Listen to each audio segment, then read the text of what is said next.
Hi guys, so today I want to cover psychic vampires. I've seen quite a few videos on here where they talk about how psychic vampires are just wanting to take your energy or the bad parts about them, but they're not all bad. And where I've commented on the videos, they've admitted that yes, they're only talking about the bad ones. So today I want to talk about the good ones, okay? So in the next few videos, we're going to be talking about the positive side of psychic vampires. Now, I can hear a lot of you saying already in the comments, but Lilith, psychic vampires, everything I've read on them says they're bad, and everything I've hearing has been saying that they're bad. How do you know that they're good, or that they're any kind of good use for a psychic vampire? Well, because I am one. Now, that's really taboo for me to be saying, but I am. I am a psychic vampire. And this means that I require the life essence or energy of another human to survive, because I have a lack of my own, or I cannot make my own properly. And the energy from other things does not, it's not sufficient for me. More about psychic vampires in part 2. Now, I can already tell you that my numbers are going to go down, and my street cred here on Witch Talk is going to go down, but it's the truth. I am.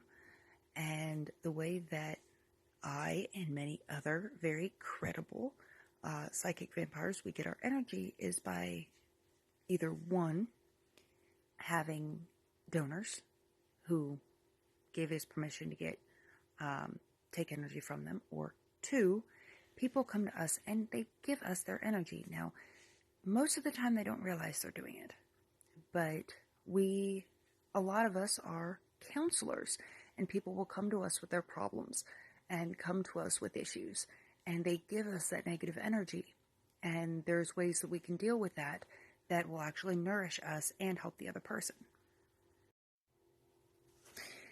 Now, again, not all counselors are psychic vampires, but a lot of us psychic vampires who are reputable will be used as counselors, and we use the people who come to us, they let their emotions out, and they find it very easy to talk to us, and they leave these emotions with us. Now, emotions are energy, and we can take that and we can cycle out the negative, and we can ground the negative out, and we can take what's left over into ourselves, and that nourishes us.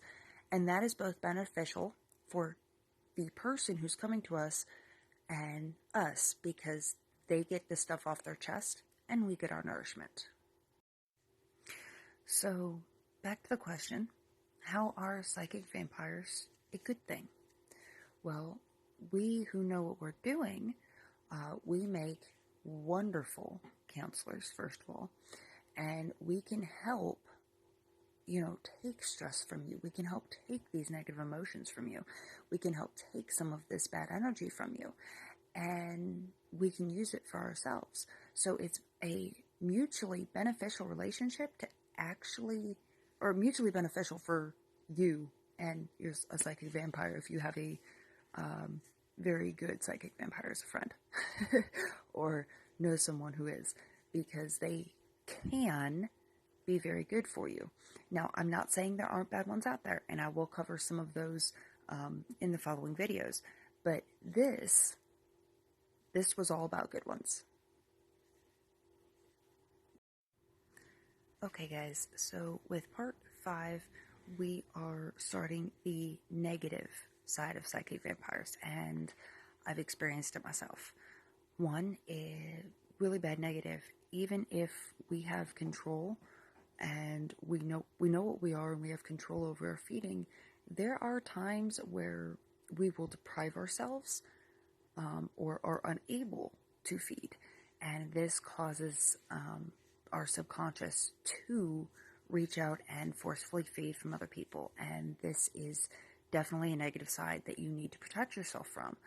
But not all of us are doing it out of malice or anything like that. We're not all bad. It's we're starving ourselves, and that's not a good thing, and that's something that we as psychic vampires do need to work on. Okay, we are on part 6, I believe.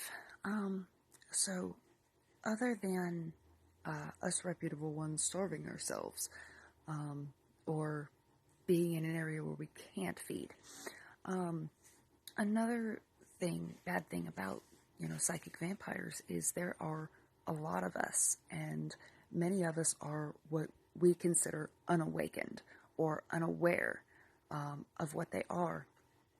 And this means they don't have control over their feeding. Now, again, at which point it makes them more like leeches, completely just taking and being, in their case, it's a subconscious thing. They don't know, and they don't know any better. So that makes them extremely dangerous. Okay, so we've covered 2 dangers. 1, a psychic vampire that does not feed enough and is starving. 2, the unawakened psychic vampire. Now we're going to come to the 3rd, and this one, in my personal opinion, is the most dangerous of them. And this is a psychic vampire who is fully awakened, fully aware of what they're doing and how they're doing it, and the effect it has on other people, and don't care. These are extremely, extremely bad people. And these are the ones, these and, of course, the unawakened are the ones that you will very much hear about, that you need to definitely protect yourself from. These are the ones you need to shield against. These are the ones you need to avoid and cut out of your life, because these ones, they just don't give a shit, and that's not a good thing. Okay, guys, so for the most part, that concludes my very brief 7-part series on psychic vampires. Now, if you have any questions, please feel free to ask. I've already had one of you guys ask if you could duet my videos. Yes, please. If you want to duet these videos, go ahead. If you want to tag me in your own series that you want to do on it, or questions if you don't want to write, please feel free to do that. And yeah, guys, I would love to hear your opinions on psychic vampires. I'm always open to hearing new results, and honestly, how you think that we can be better, and stuff like that. So, thanks, guys. Bye. Okay, guys, as kind of like a late afterthought to my video series, you don't just have to take my word for it about psychic vampires and how they can be good or bad. There is actually a book that I absolutely love. It was my first introduction as to how they could be good, and like when I first awoke, I thought that I was going to be bad and evil and all of that other fun stuff, but this book really opened my eyes, and it helped me a lot with learning. So let me show you really quick. This is the Psychic Vampire Codex by Michelle Belanger. It does teach her branch of psychic vampirism, but there is a lot of good information in here for psychic vampires, especially those who are just awakening and learning, as well as it has stuff for the advanced and the more experienced ones of us. So it's a really good one, and I really hope that you all find. Okay, so a question in the comments came up of how do you protect yourself from a vampire, a psychic vampire, or someone who is considered to be a black hole, which is someone who just takes and takes and takes and takes and takes energy, and for no known reason. And so I do have a response for that, and I did give a very short one of shield. But here in a little bit, maybe an hour or so, I will put up a more detailed video. I was going to do it now, but I really don't have the time. So here in a couple of hours, I will put up a video with more detail, or maybe a series of videos with more detail on the best way to shield against somebody like that. Okay? Okay, so I am on my way to my son's bus stop, which is at the end of my driveway, and it's a muddy mess. But, shielding. Uh, the easiest shield that you can do to stop someone from feeding on your energy, okay? You're going to put out a basic shield, okay? Which is a bubble of energy around you, right? Then what you're going to do is you are going to infuse it with something that tastes nasty, okay? Say lemons mixed with onion mixed with garlic, okay? Nobody really likes those three tastes. So mix all three together and the put it in your shield. So when they feed off of it, that's what they get, is that taste, and it's basically like a deterrent. Um, in another video I will do here in a second, I will give more options. Okay, the second type of shield deterrent that you can do for a psychic vampire. Uh, most of us, now this goes for the majority that I have met and that I have researched, this is one thing that they've said to do, is you want to put a very, very negative or bad emotion in there. So you want to put any energy that is linked to a sickness that's going to, like the flu, okay, or an emotion, sadness, depression, anxiety, something in that shield, okay? And that, when they get a taste of that, they're going to back off going, oh, hey, I don't like that. And they're going to leave you alone, okay? That is another really easy shield, okay? So any kind of negative emotion or negative energy you can put into that shield. Okay, so I had a question on my one of my videos from an @vansmap. I'll have you linked down in the description. But you asked what or how I knew, or how it awoken in me about the psychic vampirism, and you also asked what the psychic part of psychic vampirism is. Well, I'll answer the first part now, and the psychic part refers to energy. Psychic vampires are also known as energy vampires. Um, that's the big thing. We take your energy. Okay. Now, some have permission, some don't, but that is what the psychic stands for. Okay. Okay, I'm gonna expand on my last video more. Um, Basically, the psychic vampire is also known as an energy vampire, as I've explained. But yes, we take your energy. However, if we don't feed often enough, we will reach out. Sometimes without our knowledge, sometimes with our knowledge, depending upon who they are, how much training they've had, how much experience they have, and how long they've known, how much control they have. These all factor in. But you can reach out through some psychic means, such as astral projection, out of body experiences, and dream walking as well. And forcefully feed on people and their spirits. So that factors into the psychic aspect as well.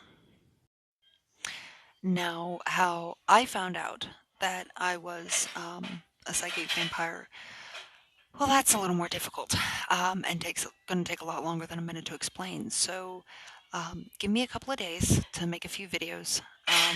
I might have to refer you to my YouTube channel and just put a link down in the description for you guys. But I can figure out what's going to be the easiest way to get the information to you guys, all right? So just give me some time. Okay, so I went through my first awakening in 2010. This seems a little weird because that's only 10 years ago. I've been in the craft for 10 years. How did all this happen at once? And that is a long story. But to keep it simple, in 2010, I met my first teachers and ended up moving to Florida, living on the streets for a while. They ended up being, or claiming to be, spiritual family. They put me under a guided meditation slash hypnosis and force awakened me. This brought back a bunch of memories, to be continued in part 2. Alright, part 2. So, after the Force Awakening, I noticed some really weird things starting to happen to me and around me. Namely, I was hanging around my friends, and I would notice when I'd put my hand, on their shoulder or something, they would really start to slow down. They would flinch away from me, as if I were biting them, or like electrical shock type thing. But I would have felt the electrical shock too. So it wasn't electrical shock, and I had nothing on my hands. It was perfectly fine. So that was my first indication that something was up with me. So, I mean, yeah, I've already had at this point learned energy manipulation, but this was different. Like, if I wasn't around people or touching people, I felt tired, extremely drained. No matter how much I ate or drank or, energy drinks I consumed, there just wasn't it didn't make sense to me, because I was constantly tired unless I was touching people and around people. So that was my first hint that I needed to start really researching into what was going on and taking down and researching my symptoms. To be honest, I really didn't find much online at the time, as far as what I was or anything like that. I was pretty much just told to take B12 and get that there was something on a medical level, but I had medical tests done and there was nothing wrong with me. So I was really confused for a while. It wasn't until 2013 that I had access to something that would actually help. My current husband and mentor, he had a book that I recommended back when I did my vampire thing. It was Psychic Vampires Codex, and that was a really good help. That was a really big help. Now, I'm not of House Kepru, but it did explain a lot of the things I was going through and help me through it. Okay, guys, so I had a comment on one of the videos from the Psychic Vampire series that asked, well, how do you know if you're a psychic vampire? Well, first thing I'm going to say is that either all of everything I'm going to say or only a few could be true for you. It does depend upon the individual. But some of the common things are electronics either screw up or the batteries run out really quickly when you touch them or around them. You can, even if you're not sick or don't have any diseases or anything like that, you've slept, you have proper amounts of B12, and you're always, always tired, okay? That is a really key factor right there. If there is no other mundane source and you are still out of energy and there is no reason for it, then chances are good that you are a psychic vampire. But that is one of the biggest ones.